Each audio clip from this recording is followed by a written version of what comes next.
Hello guys, कैसे होंगे? स्वस्थ होंगे, मस्त होंगे, आप लोग अच्छे होंगे। आज मैं फर्स्ट व्लॉग बनाने जा रहा हूँ ये दशहरा के शुभ अवसर पे। और आज हमारे यहाँ रूम पे छोटा सा भंडारा किया जाने जा रहा हूँ।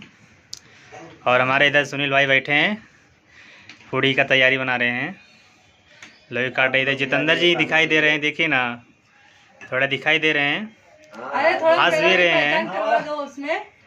और इधर बेलाई भी कर रहे हैं। इधर छोटी सी साली जी है, आज बिना मेकअप की बैठी हुई है। मेकअप करेंगे तो अच्छा आएगा, तो फिर थोड़ा अच्छा लगेगा तो शेयर कर देने का। साली जी का दिल मत दुखाने का जी।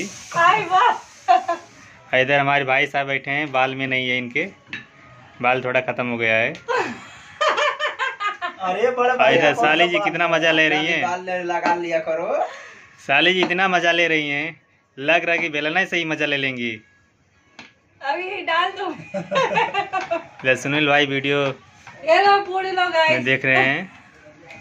और सब लोग आकर आज भंडारे में निमंत्रण है, सब लोग आकर खाने का। आज हमारे आज पहला वो लोग है। अभी आज दोपहर में 2 बजे लोड किया जाएगा ये, आप लोग के पास जाएगा तो लाइक एंड चैनल को सब्सक्राइब करने का और फॉलो करने का। अच्छा लगा, दूसरा भी लोग बनाएंगे वो जल्द में ही। अभी आज शाम को मूर्ति विसर्जन के टाइम पे बनाया जाएगा। सुनील भोजपुरिया और सुनील भोजपुरिया के नाम पे है ये चैनल, और अच्छा से बनाया जाएगा। थोड़ा कैमरा में दिक्कत आ रहा है अभी। हाँ, जितेंद्र जी इतना बना रहे, बोल भी नहीं रही, लग रहा है अकेले खा के चले जाएंगे क्या ये। इधर साली जी ऐसा हंस रही, पूरा दांत ही लौक रही है। हाँ, थोड़ा मेकअप नहीं है, अच्छा लगेगा था तो लाइक और शेयर करने का जरूरी।